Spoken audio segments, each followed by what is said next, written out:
के आगे बढ़े कदम। जीवन पुष्प चढ़ाने निकले माता के चरणों में हम। वंदे मातरम, वंदे मातरम, वंदे मातरम।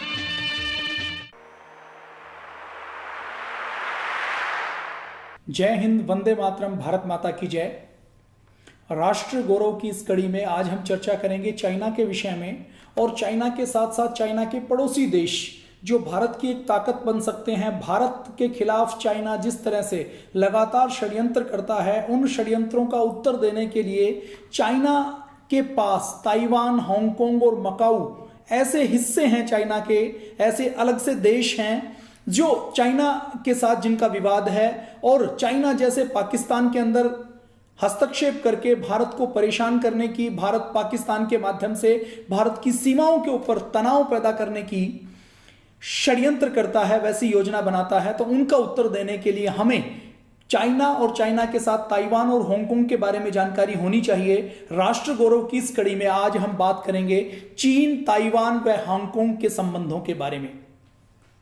आप सबको हमने पिछले राष्ट्र गौरव के कड़ियों में हमने चर्चा की थी कि चाइना कैसे भारत को चारों ओर से घेर रहा है। स्ट्रिंग ऑफ पर्ल्स के माध्यम से भारत आयरन कर्टेन के माध्यम से कैसे उसका उत्तर दे रहा है। चाइना ने किस प्रकार से भारत के चारों ओर अफगानिस्तान, तिब्बत के साथ साथ नेपाल, अरुणाचल प्रदेश, भूटान, बर्मा, बांग्लादेश, नीचे श्रीलंका, मालदीव, फिर ग्वादर का पोर्ट, इन चारों ओर से चाइना की एक सोची समझी रणनीति है कि भारत को चारों ओर से घेरना है, और घेर कर भारत के ऊपर दबाव बनाकर पहले एशिया की महाशक्ति के रूप में और उसके बाद वर्ल्ड पावर चाइना बनना चाहता है। इस उद्देश्य को लेकर चाइना के साथ आज चाइना के पड़ोसी 14 ऐसे देश हैं जिनके साथ चाइना की सीमाएं लगती हैं। उन सब के साथ चीन का विवाद है। 6 से लेकर 8 ऐसे पड़ोसी देश हैं जहां के समुद्र की सीमाएं चीन के पास लगती हैं। उन देशों के साथ भी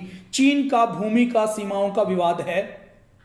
चीन पूरी तरह से साम्राज्यवादी देश है। चाइना किसी भी तरीके से चाहता है कि वह वर्ल्ड पावर बने, वर्ल्ड लीडर बने। उसके लिए वह दूसरे देशों को कर्ज के जाल में फंसा रहा है। उसकी हमने चर्चा की थी।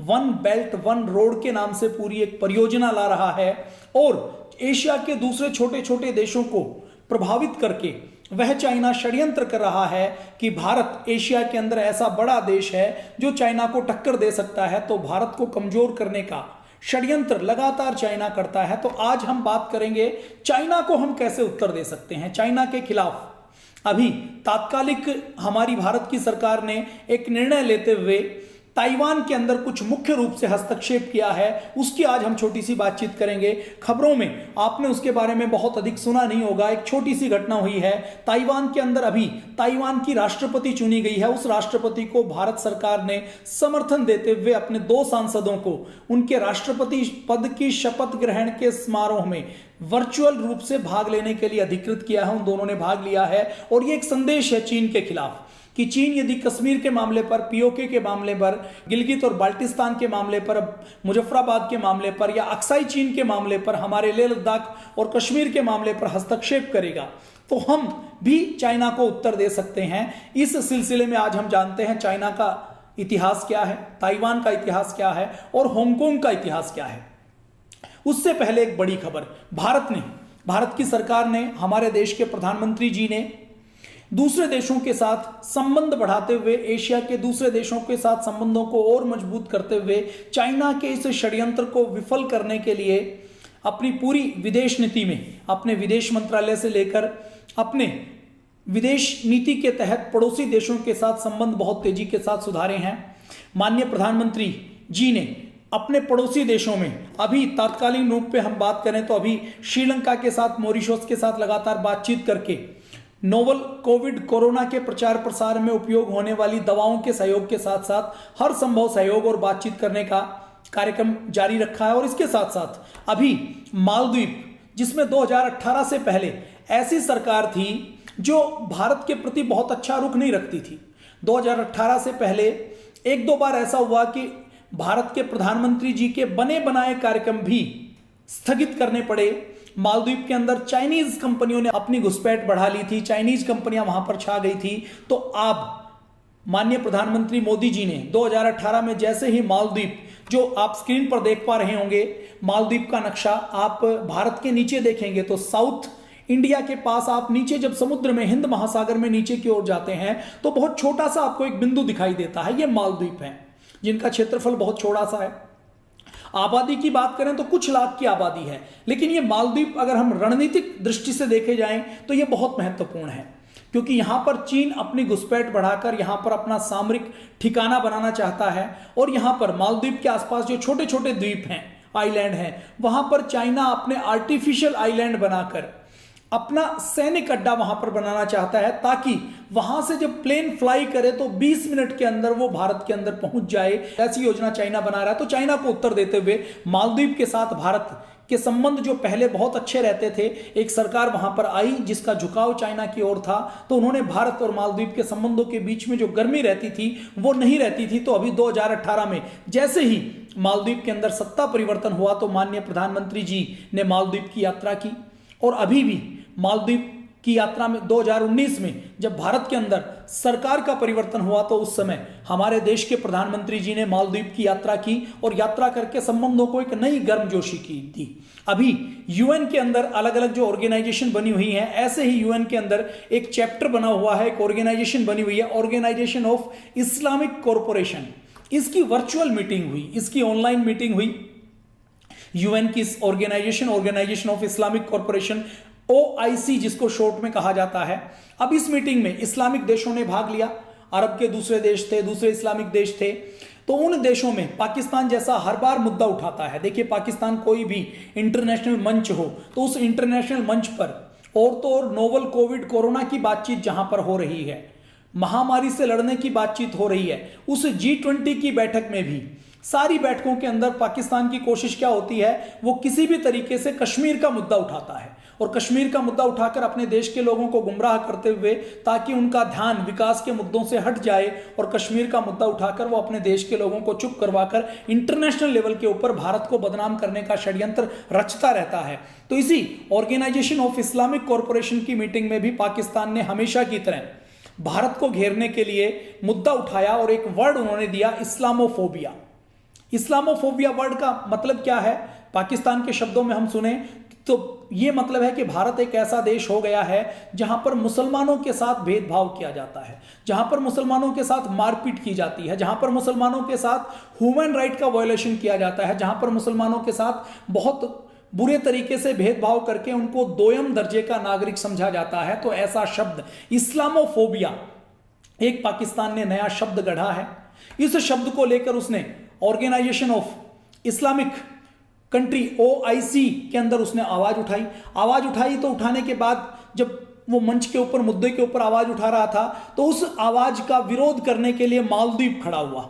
मालदीव में जो OIC के अंदर परमानेंट मालदीव के रिप्रेजेंटेटिव हैं थिलमिजा हुसैन, वो खड़े हुए और उन्होंने कहा, पुरजोर शब्दों में पाकिस्तान का विरोध किया और विरोध करते हुए कहा कि कुछ भटके हुए लोग यदि सोशल मीडिया के ऊपर कुछ कहते हैं तो वो भारत की आवाज नहीं है। भारत के अंदर 130 करोड़ लोग हैं, वो 130 करोड़ लोग भारत के अंदर दुनिया के सबसे बड़े लोकतंत्र में रहते हैं और वहां पर अलग अलग धर्मों के साथ साथ मुस्लिम समुदाय के भाई बहन भी रहते हैं। 20 करोड़ मुसलमान भारत के अंदर रहते हैं, 14.2% मुसलमान रहते हैं कुल आबादी का जो भारत में है, लेकिन सब मिलजुल कर रहते हैं। मालदीव के रिप्रेजेंटेटिव ये कहते हैं कि भारत के अंदर किसी भी प्रकार से किसी धर्म के साथ भेदभाव नहीं किया जाता। भारत एक पूर्ण रूप से शांतिपूर्ण देश है। भारत के अंदर सभी के लोकतांत्रिक अधिकारों का सम्मान किया जाता है और 130 करोड़ के भारत में यदि सोशल मीडिया में कुछ चंद लोग कोई बात कहें तो उसको पूरे भारत के 130 करोड़ लोगों की हम आवाज नहीं कह सकते। और उन्होंने आगे ये शब्द जोड़ा, उन्होंने कहा कि अगर OIC की इस मीटिंग में यदि किसी भी प्रकार से भारत के विरोध में कोई कार्रवाई होती है तो मालदीव उसका समर्थन नहीं करेगा। और जो मालदीव ने कहा तो दूसरे देशों ने भी उसकी हां में हां मिलाई। ये इस्लामोफोबिया शब्द आया कहां से? देखिए, चीन जो षड्यंत्र कर रहा है उसमें पाकिस्तान को उसने एक टूल बनाया हुआ है। चाइना चाहता है कि भारत और पाकिस्तान के अंदर तनाव पैदा हो, सीमा के ऊपर तनाव पैदा हो, युद्ध की स्थिति पैदा हो और युद्ध होता है, तो चाइना यह चाहता है कि भारत कमजोर हो। पाकिस्तान तो पहले से कमजोर है, पाकिस्तान की कोई स्थिति नहीं है, पाकिस्तान के साथ युद्ध में उलझकर भारत और ज्यादा कमजोर हो जाएगा। तो चाइना की डिप्लोमेसी क्या है कि भारत को पाकिस्तान के साथ उलझाकर रखा जाए। चाइना कभी भारत के साथ युद्ध नहीं करना चाहता, क्योंकि चाइना को पता है कि भारत 1962 का भारत नहीं रहा है। भारत के अंदर आज भारत की ताकत, भारत के लोगों की जागरूकता, भारत की शक्ति, भारत की सेना वो 1962 की सेना नहीं है। भारत का आत्मगौरव, भारत का आत्म स्वाभिमान, भारत का राष्ट्र स्वाभिमान वो जागा हुआ है। तो चाइना की योजना क्या है? गिलगित बाल्टिस्तान, बलूचिस्तान, पाकिस्तान के आतंकवाद को समर्थन देकर किसी भी तरीके से भारत और पाकिस्तान को आपस में लड़ाया जाए। यूएन के अंदर, मैं सिक्योरिटी काउंसिल की बात आपके सामने रखना चाहूंगा, यूएन की सिक्योरिटी काउंसिल में जब भी भारत बात करता है कि हाफिज सईद को, मसूद अजहर को या लखवी को, इन सब को भारत को सौंपा जाना चाहिए, क्योंकि इन्होंने मुंबई में बम हमले करवाए हैं, इन्होंने प्लेन हाईजैकिंग का काम किया है, तो हर बार इनको जब इंटरनेशनल टेररिस्ट घोषित करने की बात आती है तो सबसे पहले वीटो करने का काम चाइना करता है। पूरी दुनिया के सारे देश सहमत हैं, लेकिन चाइना हर बार वीटो करता है। तो चाइना की यह पॉलिसी है कि भारत को डिस्टर्ब किया जाए। तो मालदीव ने इस यूएन के मंच के ऊपर पाकिस्तान को उत्तर दिया है, और केवल ये उत्तर पाकिस्तान के लिए नहीं है, चाइना के लिए भी उत्तर है कि इंटरनेशनल लेवल के ऊपर भारत की स्थिति एक शांति प्रिय देश की है, एक ऐसे देश की है जो पूरी दुनिया में शांति स्थापित करना चाहता है। अब आगे हम बातचीत करें तो ये इस्लामोफोबिया शब्द आया कहां से? मैं आपको थोड़ा सा और पहले ले जाना चाहूंगा। थोड़े दिन पहले अरब के किसी एक देश या कुछ देशों की ओर से आवाज उठाई, कतर की ओर से, ओमान की ओर से, वहां पर एक अरब के देश की राजकुमारी प्रिंसेस के फर्जी अकाउंट से ट्वीट किया गया कि भारत के अंदर मुस्लिम भाइयों के साथ अत्याचार किया जाता है, गलत किया जाता है। यदि भारत के अंदर मुसलमानों के साथ अत्याचार किया जाएगा तो अरब देशों के अंदर भी भारतीय लोगों को दिक्कत आएगी, उनको काम नहीं करने दिया जाएगा। उससे भारत और अरब के संबंधों को, अरब अरेबियन कंट्रीज के संबंधों के ऊपर फर्क पड़ेगा। अब ये ट्वीट किया गया। अब ये जो एक अरब देश की प्रिंसेस के नाम से जो ट्वीट किया गया, इस ट्वीट को रीट्वीट करने का काम किसने किया? पाकिस्तान के विदेश मंत्री ने। और उसके बाद इस ट्वीट को मुद्दा बनाने का काम किसने किया? ट्विटर के ऊपर ट्रेंड चलाने का काम किया। उस ट्रेंड में यह बताया गया कि भारत के 80 लाख लोग जो अरब देशों के अंदर काम करते हैं, सेवा देते हैं, वो 80 लाख लोगों को अरब देशों से अब निकाल दिया जाएगा, क्योंकि भारत के अंदर सांप्रदायिक सौहार्द नहीं बचा हुआ। भारत के अंदर मत, पंथ और मजहब के आधार पर भेदभाव किया जाता है। यह षड्यंत्र किया गया। भारत के अंदर भी, जिसको परम पूज्य स्वामी जी महाराज, और हम यदि कहें तो जो टुकड़े टुकड़े गैंग है, जो असुर गैंग है, जो भारत के स्वाभिमान की जहां बात आती है, जहां देशभक्ति की बात आती है, जहां राष्ट्र गौरव की, जहां भारत के स्वाभिमान की बात आती है, वो ऐसे मुद्दे उछालते हैं जिससे देश के अंदर आपसी सौहार्द बिगड़े। ऐसे लोग जो भारत को कमजोर करना चाहते हैं, ऐसे लोग भारत के अंदर भी सक्रिय हो गए। उन्होंने भी इसको मुद्दा बनाकर इसके ऊपर आवाज उठानी शुरू की। इसको ट्विटर के ऊपर फर्जी ट्रेंड चलाए गए। तो भारत के विदेश मंत्रालय ने संज्ञान लिया।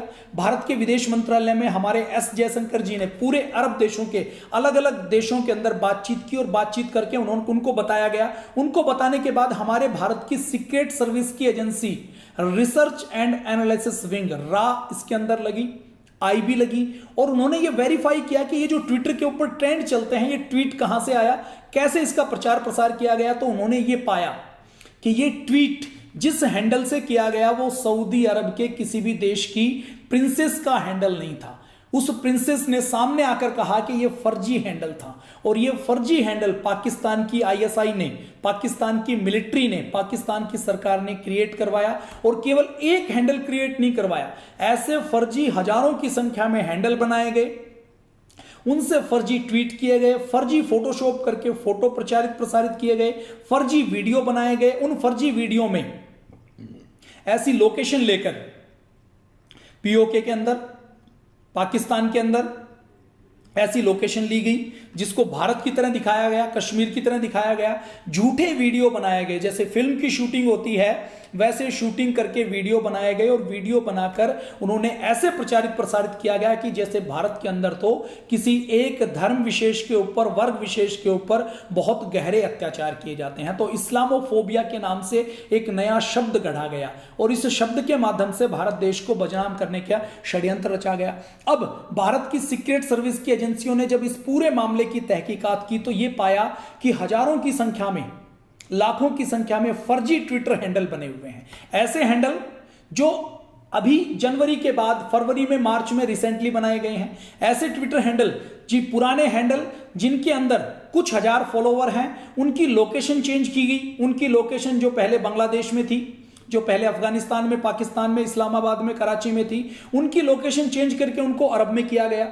उन हैंडल की पहले लैंग्वेज जहां इंग्लिश थी उस लैंग्वेज को बदलकर अरबी लैंग्वेज करके उसके ऊपर फोटोग्राफ, प्रोफाइल फोटो चेंज करके यह दिखाया गया कि यह आवाज अरब की आवाज है, अरब के लोग, अरब के देश ये कह रहे हैं। जबकि सच्चाई क्या थी? सच्चाई यह थी कि पाकिस्तान ने अपनी सोशल मीडिया की टीम को लगाकर, अपनी डर्टी ट्रिक्स करते हुए, डर्टी ट्रिक्स डिपार्टमेंट की टीम को लगाते हुए उन्होंने फर्जी हैंडल पाकिस्तान के अंदर बनाए और पूरी दुनिया में यह प्रचारित करने का षड्यंत्र किया कि भारत के अंदर तो इस्लामोफोबिया है, मुसलमानों के ऊपर अत्याचार हो रहा है, कोरोना के नाम से अत्याचार किया जा रहा है और पूरी दुनिया में भारत की छवि को खराब करने का एक षड्यंत्र रचा। अरब देशों के साथ, जिनके साथ भारत के संबंध बहुत मजबूत हैं, बहुत क्लोज हैं, सारे लोग भारत का बहुत आदर करते हैं, सम्मान की दृष्टि से देखते हैं, उन देशों के बीच में ये डालने की कोशिश की गई कि हम पाकिस्तान से जो ट्वीट करेंगे वो फिर अरब से रिट्वीट होंगे, अरब के अंदर भी इसके बारे में कंफ्यूजन होगा, असमंजस की स्थिति होगी, तो भारत के लिए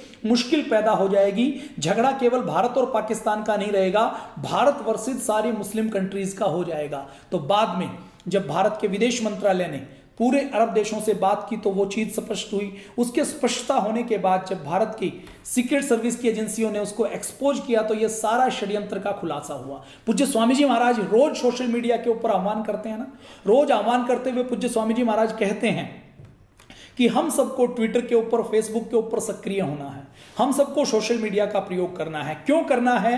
क्योंकि यदि हम सोशल मीडिया के ऊपर सक्रिय नहीं होंगे, हम मजबूत नहीं बनेंगे तो दुश्मन मजबूत हो जाएगा। दुश्मन सोशल मीडिया का प्रयोग देश के लोगों के अंदर वैचारिक वायरस डालने का कर रहा है। कोरोना का वायरस जो आंखों से दिखाई नहीं देता उसका इलाज संभव है, लेकिन ये जो वैचारिक वायरस है जो देश के अंदर अलग अलग जातियों के अंदर तोड़ने का षड्यंत्र है, अलग अलग वर्गों के अंदर, प्रांतों के आधार पर तोड़ने का षड्यंत्र है, ये बहुत खतरनाक है।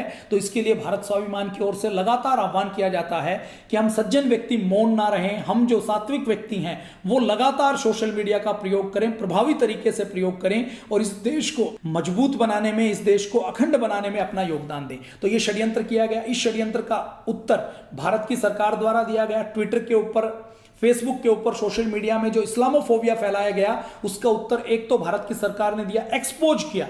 ऐसे हजारों अकाउंट के स्क्रीनशॉट दिखाए जिसके अंदर मार्च से पहले भाषा और लोकेशन कुछ और थी, मार्च के बाद जिनकी लोकेशन बदली गई। फर्जी अकाउंट के जो ट्विटर हैंडल है उनका आईपी एड्रेस की लोकेशन ट्रेस करके दिखाई गई, जो कराची के अंदर से थी, जो इस्लामाबाद के अंदर से थी, जो पीओके के अंदर थी, जो बांग्लादेश के अंदर थी, जो अफगानिस्तान के अंदर थी। तो यह सारा एक षड्यंत्र का खुलासा भारत के द्वारा किया गया। ऐसे षड्यंत्र लगातार भारत माता के खिलाफ हो रहे हैं और इन षड्यंत्रों में चाइना लगा हुआ है, पाकिस्तान लगा हुआ है। भारत को कमजोर करने की, भारत की तोड़ने की लड़ाई लगातार षड्यंत्र चल रहा है, उसकी लड़ाई हमें लड़नी है। अब यूएन के मंच पर, इंटरनेशनल मंच के ऊपर भारत की छवि को खराब करने के लिए लगातार पाकिस्तान आवाज उठाता है। तो आज भारत के साथ, भारत के मालदीव के साथ संबंध बहुत अच्छे थे, तो मालदीव ने खुलकर खड़े होकर, चाहे वो छोटा देश है लेकिन उसने खुलकर जैसे ही खड़े होकर भारत के पक्ष में आवाज उठाई तो दूसरे अरब देशों ने भी कहा कि हमें भारत की डेमोक्रेसी के अंदर, भारत के लोकतंत्र के अंदर, भारत के शासन और प्रशासन के अंदर पूरा भरोसा है। तो एक षड्यंत्र जो इस्लामोफोबिया के नाम का सोशल मीडिया के माध्यम से भारत की सरकार को, भारत के लोगों को, भारत के स्वाभिमान को तोड़ने और बदनाम करने का किया था, उसका उत्तर भारत की सरकार द्वारा किया गया।